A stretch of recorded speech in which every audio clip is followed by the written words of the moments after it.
8 ways porn creates a narcissistic bubble and how to pop it. I'm Dr. Trish Leigh. Let me tell you how.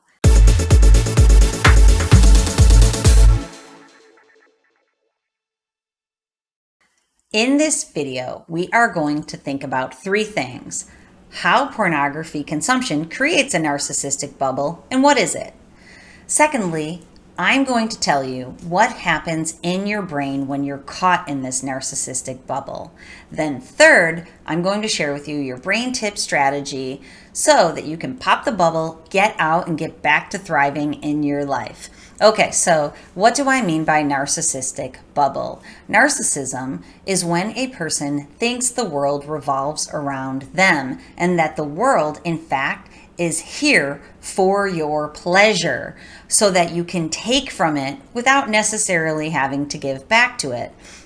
So if you have been consuming pornography for a long time, and especially if you ever engage in edging, which I've made a video about, actually I've made 2, if you've ever engaged in edging, which lingers your brain in this dopamine rush for a long time, and I'll explain that in just a minute, then you might be keeping your brain in this bubble long term, which first of all is very damaging, but secondly, it can give you these characteristics. Okay, number 1 is objectification. So if you go into the screen and you hit the easy button for this dopamine flood, you are linking people as objects to the pleasure in your brain. So then you begin to inadvertently see other people as objects for your pleasure. It leads to checking people out in the world. It leads to thinking that your partner is there to serve you, right? All I need from my woman is food and sex. So I've heard that from many people in the narcissistic bubble. So it creates that you are here for my needs, my pleasure. So then secondly, lack of intimacy. So if you keep going back to the easy button, there is no real intimacy, especially as a consumer, a fourth wall observer of a fake contrived performance, no intimacy there. And that's by design for many people who have narcissistic tendencies in the first place, but secondly, who get caught into this narcissistic bubble where they go back for more pleasure with no intimacy. And I've heard people who are in this bubble say, my partner's a lot of work. Why would I ever go to my partner when I have to care about what she thinks or feels when I can just go back to porn and porn serves me better? And that's a very narcissistic tendency. Okay, number 3 is control of the environment. It goes back to, why would I have to worry about, another person in this act when I can just control everything and there's nobody else who has to have an opinion, who has to be aroused, who has to care what I'm doing, or I have to care about what they're doing. So control of the environment. And we know when you hit the easy button, you go into the screen, you can pick the people you want to watch, you can pick the acts you want to watch, you can pick the genres you want to watch. You have complete control over your experience, which when you are connected in the real world, and in my world, I've learned that I basically have control over nothing. I have control over my responses to what happens in my world. But when you're connected to other people, there's so many more variables that you can't control. Narcissists like to have control. So, and then it leads to, next, control leads to reflection. They see themselves reflected in the mirror as the performers in the pornography performances. And so this gives them a real rush of power and going back to control. So they see themselves in those scenes.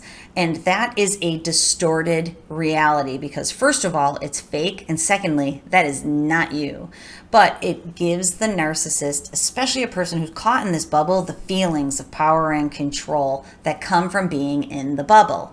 Okay, number 5 is withdrawal and isolation. True narcissists don't really want to be with other people, nor do they want to connect with other people. They want to use them as objects for their own desire and pleasure without the intimacy, with the full control, all of these aspects going together. So when a narcissist is in the bubble, it also helps them to feel withdrawn and in isolation.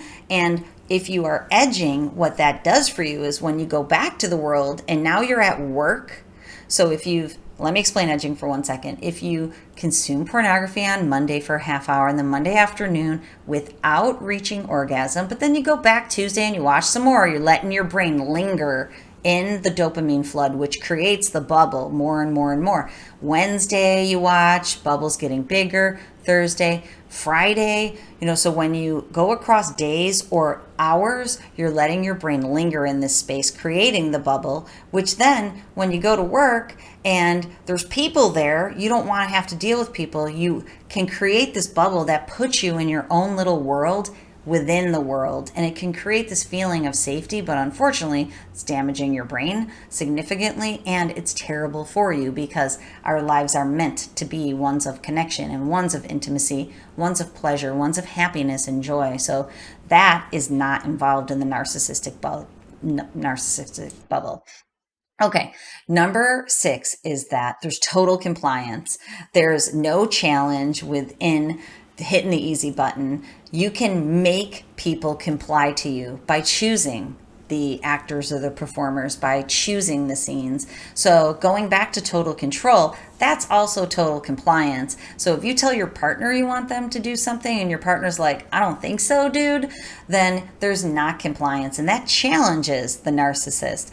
And so even in conversations, if a thought process challenges someone in the narcissistic bubble's thought process and goes against what they think or say, that can be very challenging for that person. So when you go back into the screen, compliance is easy to achieve. Then number 7, there's constant validation. Narcissists, unfortunately, it's very debilitating, I think, and you know how I feel, is that if you put yourself in a position where you always have to get away from intimacy and you're always trying to isolate and you're trying to have full control and you are running away from things and you need to be validated by porn in your pocket, by checking it out every half hour, that is a wounded soul. That is a person who needs constant validation by seeing themselves as the performer. That's what narcissism is. People who are narcissists think of themselves as very powerful and in control. I see it as just the opposite. It's a dependency on going to something external to validate your existence through a distorted reality. And that is not a healthy or happy place to be. A happy place to be is in the world with people who don't comply with you, but you can have fun with them, and someone who challenges your thought system, but then you can reach new endings with them. People who don't want the same thing as you want, but you can reach some agreements and come to a way to enjoy each other from different perspectives. Okay, lastly, number 8 is that there's shame. There's so much shame in the narcissistic bubble, but guess what? It's contained in the bubble. So when you stay in the bubble, it's filled with shame and it's destroying you likely, but at least it's not externalized and it's not something you have to deal with. And this can really lead to some interesting behaviors that people will have when they're in the narcissistic bubble. I'm stretching that word interesting. My friend Chanel stretches the word special. If you ever use the word special, it's her incredibly kind way of saying that someone was acting poorly. And it cracks me up every time she uses it. So interesting would be special in this case. And those special behaviors can be ones filled with conflict, filled with shame, filled with hurt, but also seemingly driven and powerful and in control, but it's actually a lack of control. Okay, so number 2, what's happening in the brain? What's happening in the brain is this massive flood of dopamine and lingering in that space. So all your brain wants is more dopamine. We know from the science that once the floodgates are opened, the brain is linked to finding more and more and more of the dopamine. Dopamine is actually a motivation neurotransmitter. It's one that keeps you moving towards it. So when you create this bubble, it is self-feeding, self-fulfilling. It will keep your brain going back for more and more dopamine. At the same time, it is frying out those dopamine receptors. So people who keep themselves in the narcissistic bubble are moving towards porn-induced erectile dysfunction if they don't suffer from that already. And I want you to know, porn-induced erectile dysfunction means that you can get an erection when you're watching porn, but you go try to be with your honey and you can't. So that is a distinction there for most people. Okay, so number 3, what's the brain tip to get out of this? You gotta pop that bubble, my friend. Don't allow yourself to linger in this space. So in your Porn Brain Reboot journey, bring yourself back out of this. Lower the levels of dopamine that you are giving your brain and that you're keeping your brain in that place. Think about if you're going back frequently and consistently. Think about if you are using different scenes to validate yourself and to make you feel powerful. The best thing to do is just to leave porn behind altogether. We know decreasing can be difficult, almost impossible. Cutting the cord and just going cold turkey, but with a plan and with strategies and tools and support, that's the way that you succeed in this. So if you are looking for help on this journey, please reach out to me at drtrishleigh.com. I have programs of different sizes and shapes.